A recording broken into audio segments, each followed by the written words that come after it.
हरे कृष्णा। इस वीडियो में हम शुरू कर रहे हैं पहले अध्याय का 7वां श्लोक। पिछले श्लोक में हमने देखा था कि दुर्योधन अपने गुरु के पास गया और उसने जो उसकी अपोजिट पार्टी है, उसके जो युद्ध दूसरे लोग उससे करने आए हैं, यानी कि पांडव, उनकी आर्मी के मुख्य मुख्य योद्धा जो थे उनके बारे में उसने बात की। अब वो अपने गुरु को अपनी सेना के लोगों के बारे में बता रहा है। किंतु हे ब्राह्मण श्रेष्ठ, आपकी सूचना के लिए मैं अपनी सेना के उन नायकों के विषय में बताना चाहूँगा जो मेरी सेना को संचालित करने में विशेष रूप से निपुण हैं। यानी ये बहुत अच्छा गुण दुर्योधन में था कि जब युद्ध का समय है तो वो जो उसकी दुश्मन पार्टी है जिससे उसको युद्ध करना है उसको भी असेस कर रहा है, और अपनी स्ट्रेंथ को, यानी कि अपनी ताकत को, जो उसके साथ युद्ध करने के लिए तैयार हैं लोग, उनको भी समझ रहा है कि कौन कौन है, कंपेयर कर रहा है, यानी कि ताकि समझ सके। तो वो बता रहे हैं कि मेरी सेना में स्वयं आप, नेचुरली जब गुरु जी से बात कर रहा है तो उन्हीं को रिस्पेक्ट दे रहा है, बोल रहा है कि जी सबसे पहले तो आप ही हैं, फिर भीष्म हैं, कर्ण हैं, कृपाचार्य, अश्वत्थामा, विकर्ण तथा सोमदत्त का पुत्र भूरिश्रवा आदि हैं जो युद्ध में सदैव विजय रहे हैं। तो यानी दुर्योधन ये फील कर रहा है कि मेरे पास तो ऐसी टीम है जो कभी हारी ही नहीं। तो एक तरह से इनडायरेक्टली वो ये कहना चाह रहा है कि इस युद्ध में भी हम जीतेंगे। तो ये दुर्योधन का कॉन्फिडेंस गलत नहीं है, युद्ध में सदैव विजय रहे हैं, कॉन्फिडेंस सही है उसका अपने में, लेकिन वो एक ये चीज़ भूल रहा है कि इस समय वो भगवान कृष्ण के अपोजिट युद्ध कर रहा है, बेसिकली धर्म के विरुद्ध युद्ध कर रहा है। तो हमारे जीवन में भी हम कितने भी मजबूत हों, लेकिन अगर किसी गलत काम में कॉन्फिडेंस के साथ भी अगर हम घुस जाएं तो वो समझिए ओवर कॉन्फिडेंस है, क्योंकि जब कुछ गलत होता है तो भगवान तो साथ देंगे नहीं, तो हमारी हार होने के चांसेस बढ़ जाते हैं। जब हम अधर्म या कुछ भी ऐसे समझें, अधर्म थोड़ा भारी शब्द लगता है, जब हम कुछ भी गलत करें, अच्छा मन में पता तो होता ही है कि क्या सही है क्या गलत है, तो दुर्योधन को भी पता तो है ही कि क्या सही क्या गलत है, फिर भी वो गलत की तरफ ही लड़ रहा है।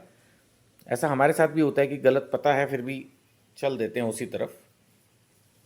खैर, आगे वो बोल रहा है ऐसे अन्य वीर भी हैं जो मेरे लिए अपना जीवन त्याग करने के लिए उद्यत हैं। देख लो, वही बात सामने आ रही ना।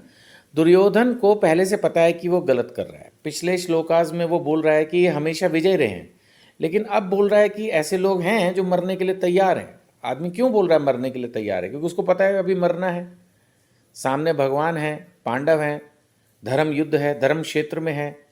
तो कहीं ना कहीं उसको पहले से पता है। यही मैं बोल रहा हूँ, जब हम अपने जीवन में कुछ गलत करते हैं तो करते तो हैं, बट हमें पहले से पता होता है, अंदेशा होता है, अंदर परमात्मा है हमारे हृदय में, वो हमें हिंट दे देता है कि भाई ये गलत है, इसमें तुम्हें नुकसान हो सकता है। तो बोल रहा है ऐसे अन्य वीर भी हैं जो मेरे लिए अपना जीवन त्याग करने के लिए उद्यत हैं। वे विविध प्रकार के हथियारों से सुसज्जित हैं और युद्ध विद्या में निपुण हैं। उनके पास बहुत सारे जो है आर्म्स एंड एम्यूनिशन है, बहुत प्रकार के हथियार हैं, वो सब ठीक है। युद्ध विद्या में निपुण है। युद्ध विद्या यानी कि उनको जंग कैसे लड़नी है, युद्ध कैसे करना है, फाइट कैसे करनी है, उसमें वो निपुण है, एक्सपर्ट है। उनको पक्का पता है कि कैसे क्या करना है, लेकिन तब भी उसको लग रहा है कि ये सब मरेंगे और सब मरने के लिए तैयार हैं। हम भगवत गीता के पहले अध्याय में हैं, अब हम 10वें श्लोक पर पहुंचे हैं। हमारी शक्ति अपरिमेय है। ये भी एक गलती होती है। अपरिमेय मतलब जिसको कैलकुलेट ना करा जा सके, यानी वो सोच रहा है कि हमारी पावर अनलिमिटेड है और हम सब पितामह द्वारा भली भांति संरक्षित हैं। उस समय नेचुरली जो one of the most powerful warrior थे वो थे भीष्म पितामह। उनको उन्होंने अपने साथ लिया। ये वैसे ही है कि जैसे युद्ध में कोई बहुत पावरफुल टैंक्स आज के ज़माने में या न्यूक्लियर बॉम्ब पे फेथ करे या अपने किसी पड़ोसी राजा की हेल्प से उसको लगे कि भाई मैं फुल्ली प्रोटेक्टेड हूँ, नहीं। जबकि पांडवों की शक्ति जो है वो भीम द्वारा भली भांति संरक्षित होकर भी सीमित है। एक तरफ वो बोल रहा है कि पांडवों की जो शक्ति है भीम द्वारा भली भांति संरक्षित, उसको लग रहा है कि भीम ने भी पूरा कंट्रोल किया हुआ, लेकिन फिर भी उसको ये मिसकंसेप्शन है कि नहीं नहीं नहीं, भीष्म जो मेरी तरफ है वो ज़्यादा पावरफुल हैं और जो भीम उधर दूसरी तरफ है वो लिमिटेड है, उनकी पावर कमज़ोर है। तो खैर ये सब दुर्योधन के विचार हैं। भगवत गीता हमें हमारे जीवन में किस तरह से जिया जाए इसके लिए इंस्पायर करती है, तो इसको जरूर पढ़ना चाहिए।